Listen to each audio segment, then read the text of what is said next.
अथ श्रीयोगवासिष्ठे उपशमप्रकरणे अष्टसप्ततितमः सर्गः। श्रीवसिष्ठोवाच यथालातपरिस्पन्दादग्निचक्रं प्रदृश्यते असदेव सदाभासं चित्तस्पन्दात्तथा जगत्। यथा जलपरिस्पन्दाद्व्यतिरिक्त इवाम्भसः दृश्यते वर्तुलावर्तश्चित्तस्पन्दात्तथा जगत्। यथा व्योम्नि क्षणस्पन्दात् पिच्छमौक्तिकमण्डलम् दृश्यते सदिवा सत्यं चित्तस्पन्दात्तथा जगत्। श्रीराम उवाच येन प्रस्पन्दते चित्तं येन न स्पन्दते तथा तद्ब्रह्मन् ब्रूहि मे येन चिकित्सेयं तदेव हि। श्रीवसिष्ठ उवाच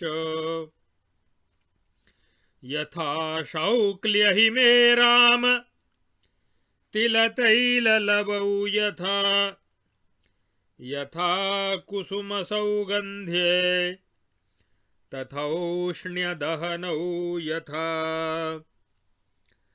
तथा राघवसंश्लिष्टौ चित्तस्पन्दौ तथैव हि अभिन्नौ केवलं मिथ्या भेदः कल्पित एतयोः। चित्तचित्तपरिस्पन्द पक्षयोरेकसंक्षये स्वयं गुणगुणी स्थित्वा नश्यतो द्वौ न संशयः। द्वौ क्रमो चित्तनाशस्य योगो ज्ञानं च राघव योगस्तद्वृत्तिरोधो हि ज्ञानं सम्यगवेक्षणम्। श्रीराम उवाच कदा कीदृक्कया युक्त्या प्राणापाननिबन्धया योगनाम्न्या मनःशान्ति मेत्यनन्तसुखप्रदाम्। श्रीवसिष्ठ उवाच देहेऽस्मिन् देहनाडीषु वातः स्फुरति योभितः स्पन्देष्विव भुवो वारि स प्राण इति कीर्तितः। तस्य स्पन्दवशादन्तः क्रिया वैचित्र्यमीयुषः अपानादीनि नामानि कल्पितानि कृतात्मभिः। आमोदस्य यथा पुष्पं शौक्ल्यस्य तुहिनं यथा तथैषरस आधारश्चित्तस्याभिन्नतां गतः।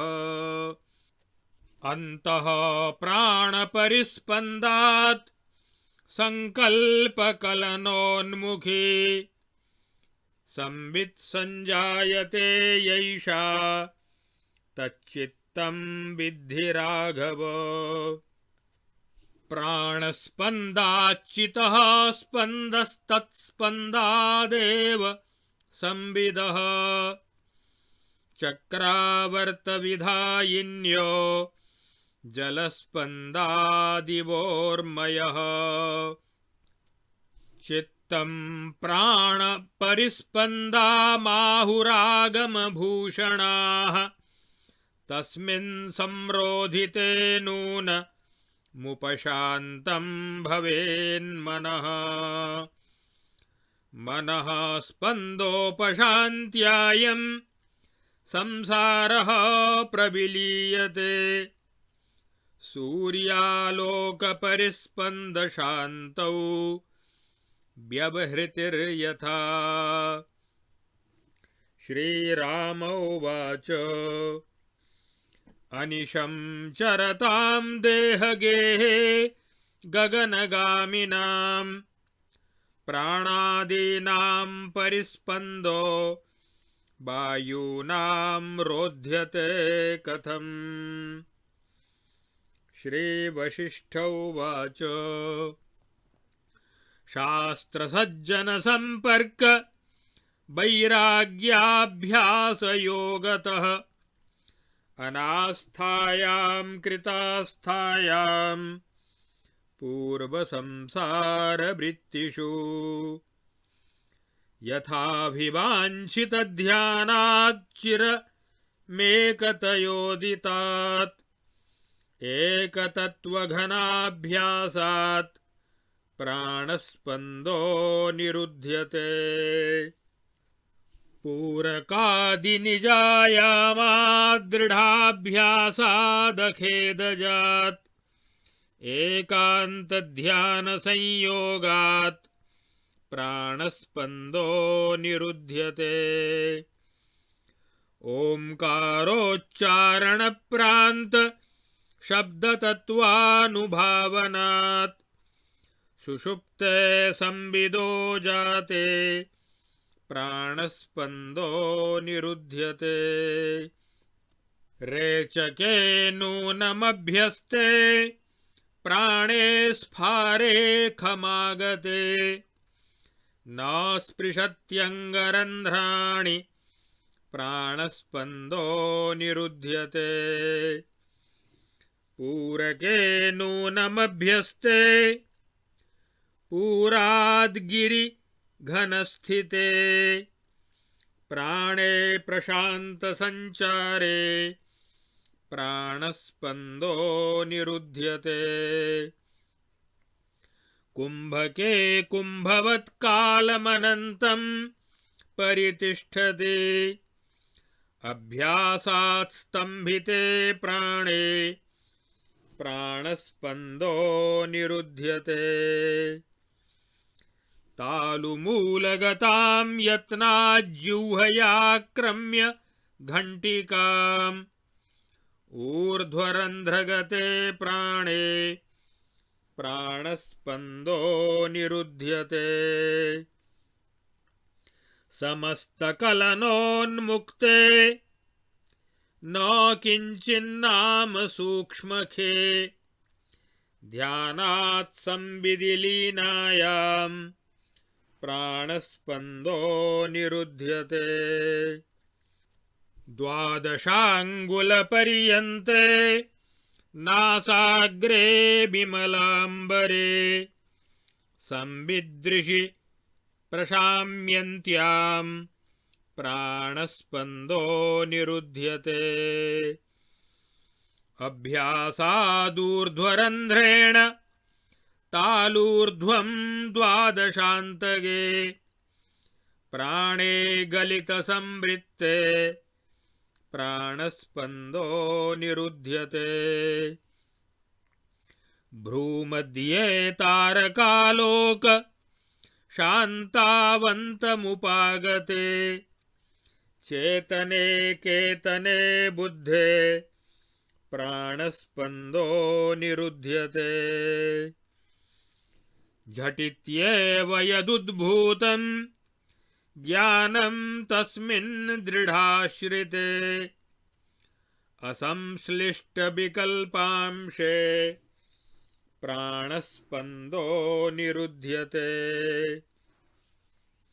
चिरं कालं हृतेकान्त व्योमसंवेदनान्मुने अवासनान्मनोध्यानात् प्राणस्पन्दो निरुध्यते। श्रीराम उवाच ब्रह्मन् जगति भूतानां हृदयं तत्किमुच्यते इदं सर्वं महादर्शे यस्मिंस्तत् प्रतिबिम्बते। श्रीवसिष्ठोवाच साधो जगति भूतानां हृदयं द्विविधं स्मृतम् उपादेयं च हेयं च विभागोऽयं तयोः शृणु। इयत्तया परिच्छिन्ने देहे यद् वक्षसोऽन्तरम् हेयं तद्हृदयं विद्धि तनावेकतटे स्थितम्। संबिन्मात्रं तु हृदय मुपादेयं स्थितं स्मृतं तदन्तरे च बाह्ये च न च बाह्ये न चान्तरे। तत्तु प्रधानं हृदयं तत्रेदं समवस्थितं तदादर्शः पदार्थानां तत्कोशः सर्वसम्पदाम्। सर्वेषामेव जन्तूनां संविद् हृदयमुच्यते न देहावयवैकांशो जडजीर्णोपलोपमः। तस्मात् संविन्मये शुद्धे हृदये हृतवासनः वलान्नियोजिते चित्ते प्राणस्पन्दो निरुध्यते। एभिः क्रमैस्तथान्यैश्च नानासङ्कल्पकल्पितैः नानादेशिकवक्त्रस्थैः प्राणस्पन्दो निरुध्यते। अभ्यासेन निराबाधमेतास्ता योगयुक्तयः उपायतामुपायान्ति भव्यस्य भवभेदने। अभ्यासाद्दृढतां यातो वैराग्यपरिलाञ्छितः यथा वासनमायामः प्राणानां सफलः स्मृतः। भ्रूनासातालुसंस्थासु द्वादशाङ्गुलिकोटिषु अभ्यासाच्छाम्यति प्राणो दूरे गिरिनदी यथा। भूयो भूयश्चिराभ्यासात् जिह्वा प्रान्तेन तालुनि घण्टिका स्पृश्यते प्राणो येनोच्चैर्निवहत्यलम्। विकल्पबहुलास्त्वेते स्वाभ्यासेन समाधयः परमोपशमायाशु सम्प्रयान्त्यविकल्पताम्। आत्मा रामो वीतशोको भवत्यन्तः सुखः पुमान् अभ्यासादेव नान्यस्मात् तस्मादभ्यासवान् भव।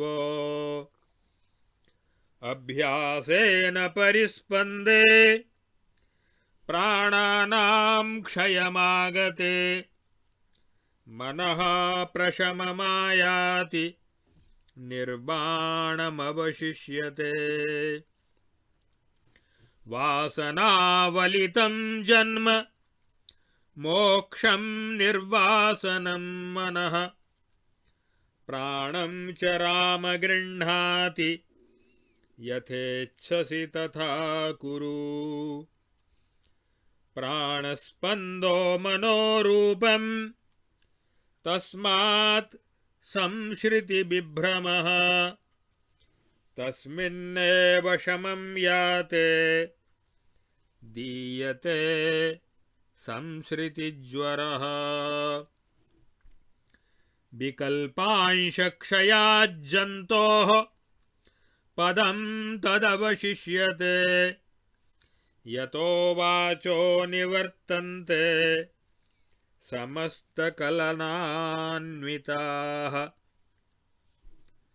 यत्र सर्वं यतः सर्वे यत्सर्वं सर्वतश्च यत् यत्र नेदं यतो नेदं यन्नेदं नेदृशं जगत् विनाशित्वाद् विकल्पत्वाद् गुणित्वान्निर्गुणात्मनः यस्य नो सदृशो दृष्टो दृष्टान्तः कश्चिदेव हि स्वादनी सर्वशालीनां दीपिका सर्वतेजसां कलना सर्वकामानामन्तश्चिच्चन्द्रिकोदिता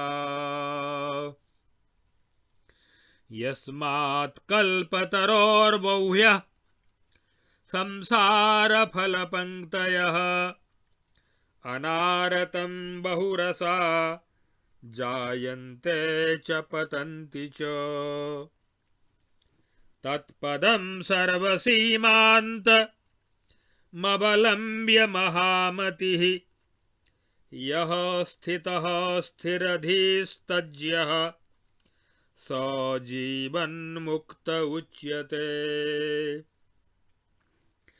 विगत सर्वसमीहितकौतुकः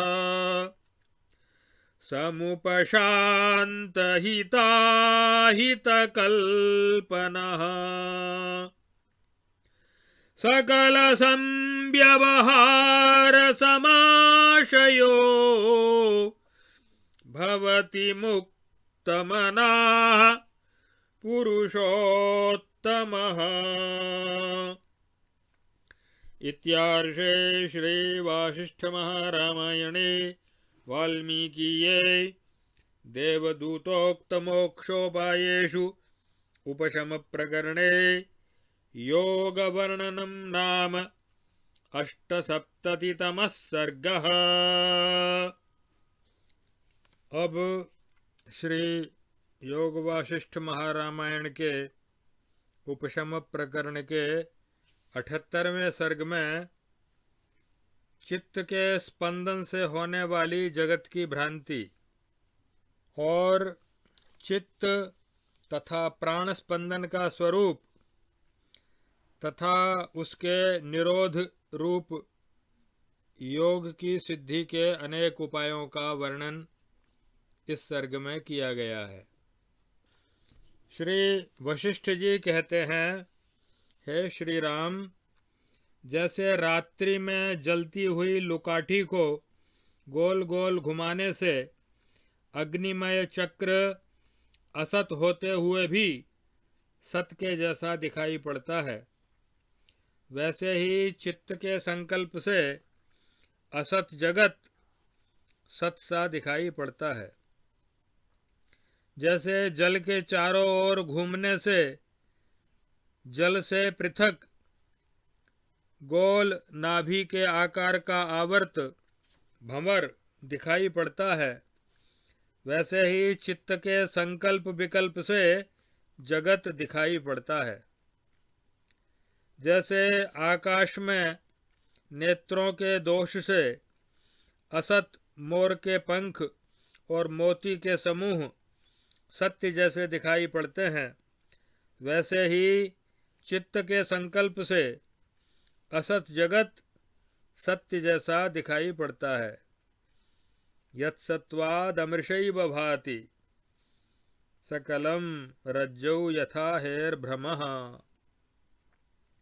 हे रघुनंदन, जैसे शुक्लत्व और हिम, जैसे तिल और तेल, जैसे पुष्प और सुगंध तथा जैसे अग्नि और उष्णता एक दूसरे से मिले हुए और अभिन्न रूप हैं, वैसे ही चित्त और संकल्प एक दूसरे से मिले हुए और अभिन्न रूप हैं। उनके भेद की केवल मिथ्या कल्पना की गई है। चित्त के विनाश के लिए दो उपाय शास्त्र में दिखलाए गए हैं। एक है योग और दूसरा है ज्ञान। चित्तवृत्ति का निरोध योग है और परमात्मा का यथार्थ अपरोक्ष साक्षात्कार ही ज्ञान है। श्री राम जी ने पूछा, हे ब्रह्मन, प्राण और अपान के निरोध रूप योग नाम की किस युक्ति से और कब मन अनंत सुख को देने वाली परम शांति को प्राप्त करता है? श्री वशिष्ठ जी ने कहा, हे श्री राम, जैसे जल पृथ्वी में चारों ओर से प्रवेश करके व्याप्त होता है, वैसे ही इस देह में विद्यमान असंख्य नाड़ियों में चारों ओर से जो वायु प्रवेश करके व्याप्त होता है वह प्राणवायु है।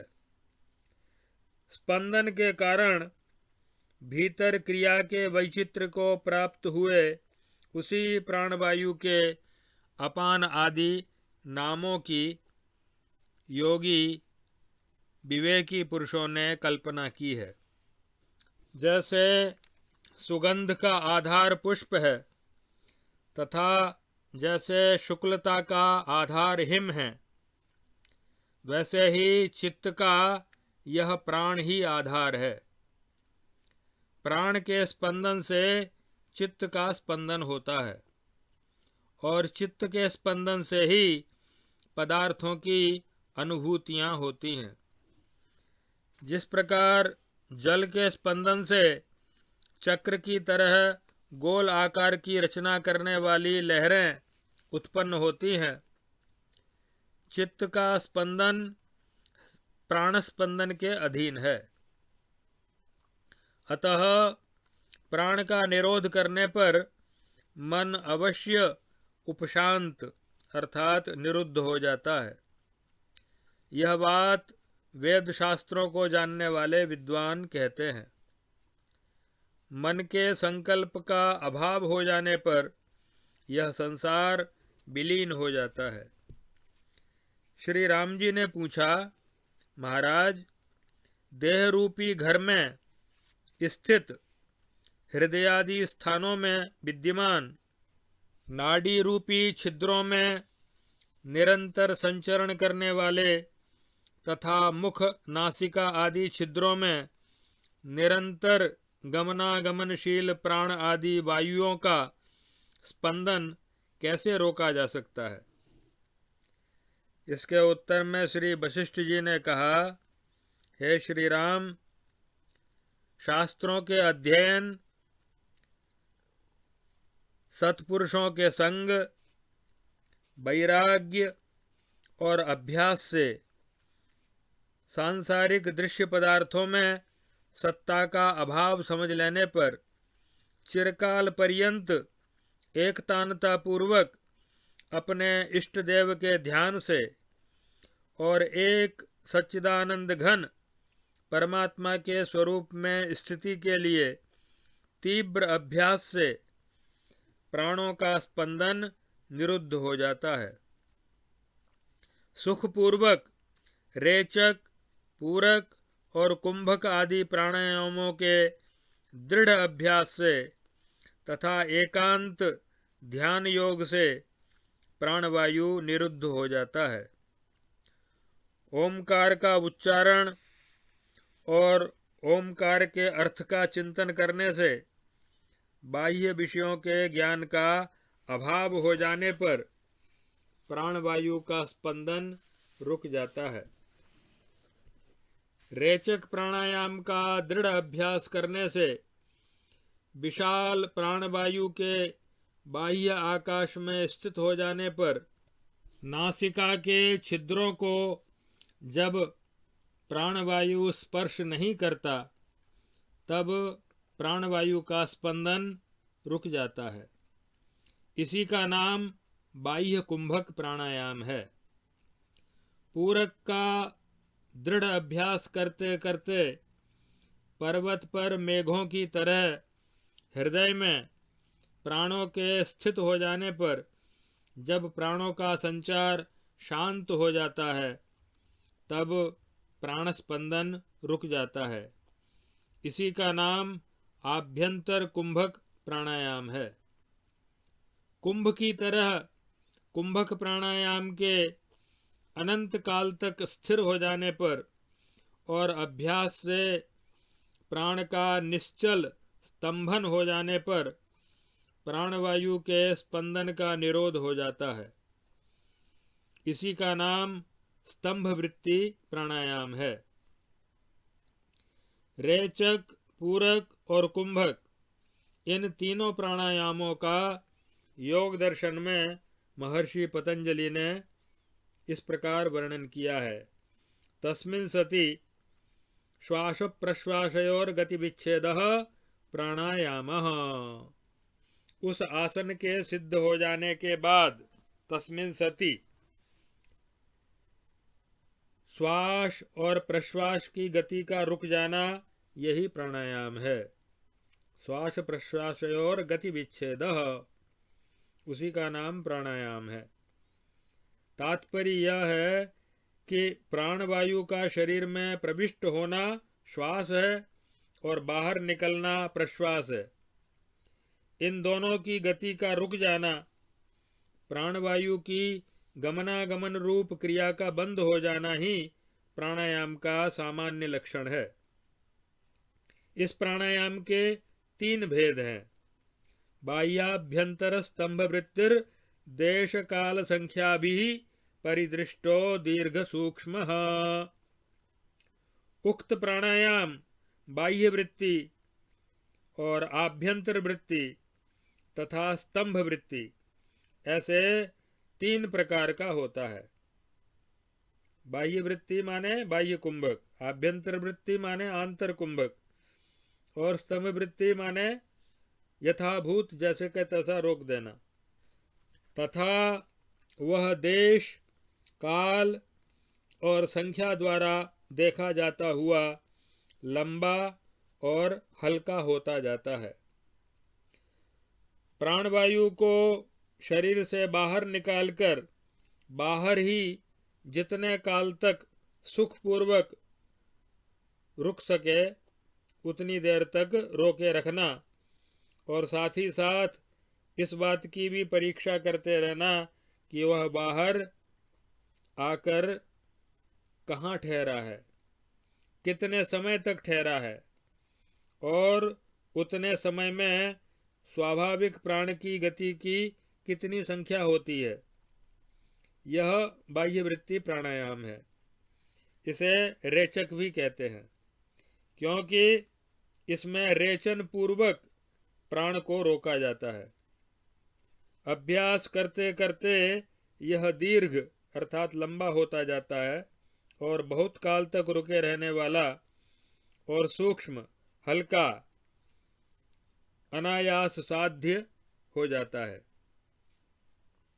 प्राणवायु को भीतर ले जाकर भीतर ही जितने काल तक सुखपूर्वक रुक सके रोके रखना और साथ साथ यह देखते रहना कि आभ्यंतर देश में कहाँ तक जाकर प्राण रुकता है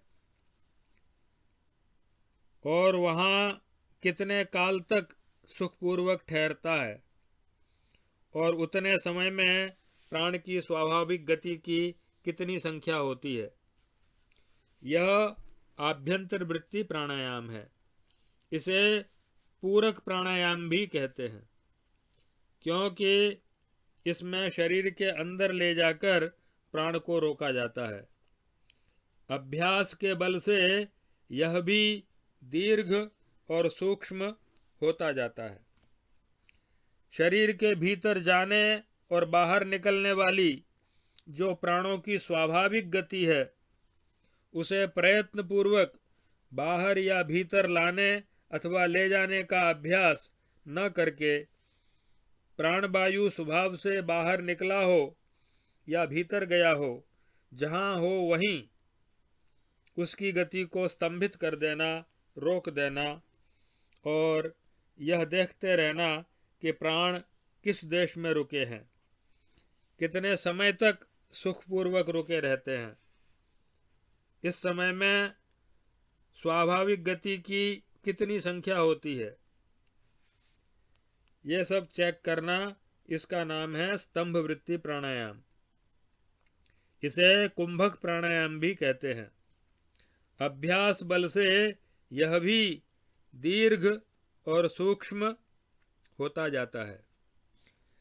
जिह्वा के द्वारा तालू के मध्य भाग में रहने वाली घंटिका को प्रयत्न पूर्वक स्पर्श करने से जब प्राण ऊर्ध्व रंध्र में, ब्रह्मरंध्र अर्थात कपाल कुहर में, जो सुषुम्ना के ऊपरी भाग का द्वार कहा जाता है, उसमें प्रविष्ट हो जाता है, तब प्राणवायु का स्पंदन निरुद्ध हो जाता है और समस्त संकल्प विकल्पों से रहित होने पर कोई भी नाम और रूप नहीं रहता। तब अत्यंत सूक्ष्म चिन्मय आकाश रूप परमात्मा के ध्यान से बाह्याभ्यंतर सारे विषयों के विलीन हो जाने पर प्राणवायु का स्पंदन निरुद्ध हो जाता है। इस प्राणायाम का वर्णन भी योग दर्शन में इस प्रकार किया गया है। बाह्याभ्यंतर विषयाक्षेपी चतुर्थः,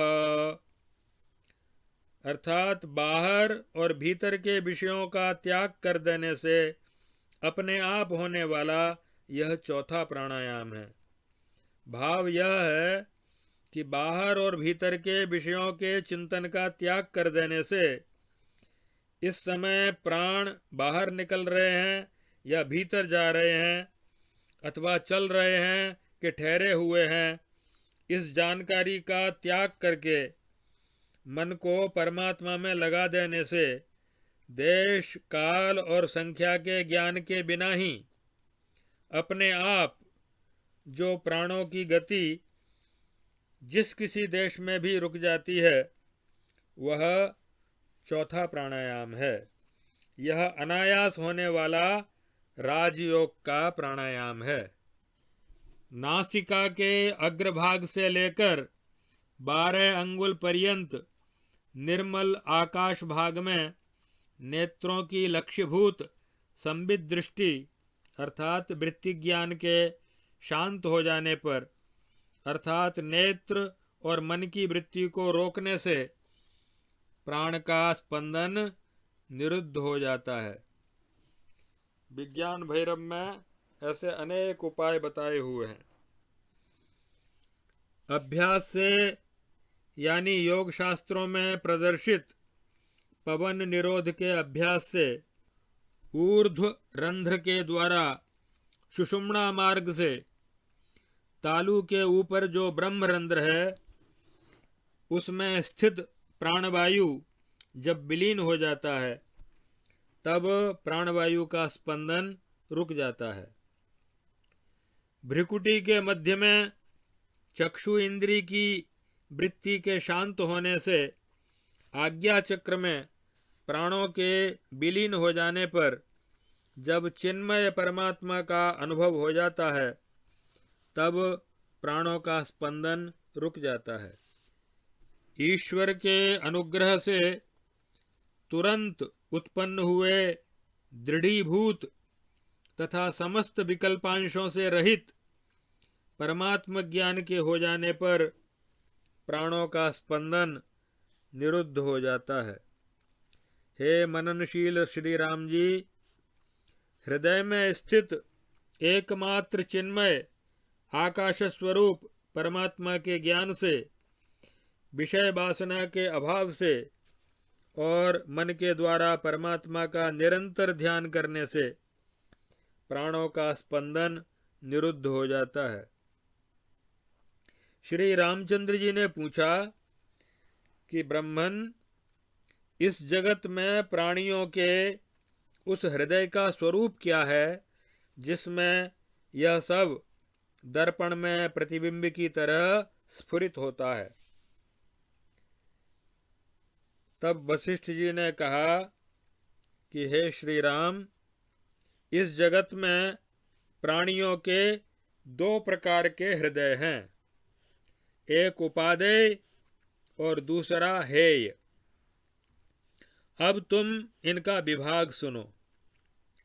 इयत्ता रूप से परिच्छिन्न इस देह में वक्षस्थल के भीतर शरीर के एक देश में स्थित जो हृदय है उसे तुम हेय हृदय जानो, और चेतन मात्र स्वरूप से स्थित जो हृदय है उसी को परमात्मा कहते हैं। वह परमात्मा नाम का हृदय, उसी को उपादेय कहा गया है।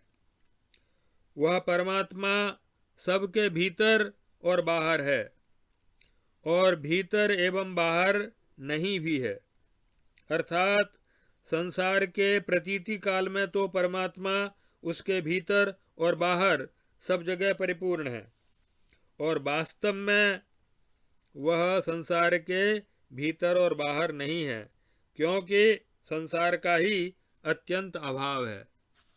अतः परमात्मा ही अपने आप में नित्य स्थित है। वह उपादेय परमात्मा ही प्रधान हृदय है। उसी में यह समस्त जगत विद्यमान है। वही समस्त पदार्थों का दर्पण है, अर्थात उसी में यह संसार दर्पण में प्रतिबिंब की तरह से संकल्प रूप से स्थित है, और वही संपूर्ण संपत्तियों का कोश है। हे श्री राम, चेतन परमात्मा ही सभी प्राणियों का हृदय कहा जाता है। जड़ और जीर्ण पत्थर के सदृश देह के अवयव का मांसखंड रूप एक अंश वास्तविक हृदय नहीं है। इसलिए चेतन स्वरूप विशुद्ध हृदय परमात्मा में वासनाओं से रहित होकर बलपूर्वक चित्त को लगाने से प्राण का स्पंदन निरुद्ध हो जाता है।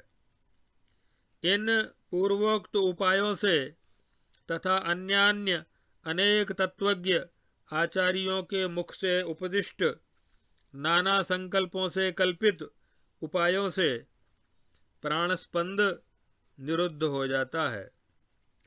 ये पूर्वोक्त योग विषयक युक्तियां अभ्यास के द्वारा ही श्रेष्ठ साधक के लिए संसार का उच्छेदन करने में बाधा रहित उपाय हैं। भ्रूमध्यस्थान और नासिका तथा तालु संस्थान एवं कंठाग्र प्रदेश से लेकर 12 अंगुल परिमित प्रदेश में अभ्यास से प्राण लीन हो जाता है, अर्थात प्राणों का निरोध हो जाता है। अभ्यास से ही पुरुष आत्माराम और बीत शोक तथा परमात्मा की प्राप्ति रूप भीतरी सुख से पूर्ण होता है। उस परम पद रूप परमात्मा में यह समस्त जगत विद्यमान है। उससे यह सब उत्पन्न हुआ है। वह समस्त जगत का स्वरूप भूत है, और वह इस जगत के चारों ओर विद्यमान है, किंतु वास्तव में उसमें न तो यह दृश्यमान समस्त जगत विद्यमान है, और न यह उससे उत्पन्न हुआ है, और न जगत उसका स्वरूप ही है।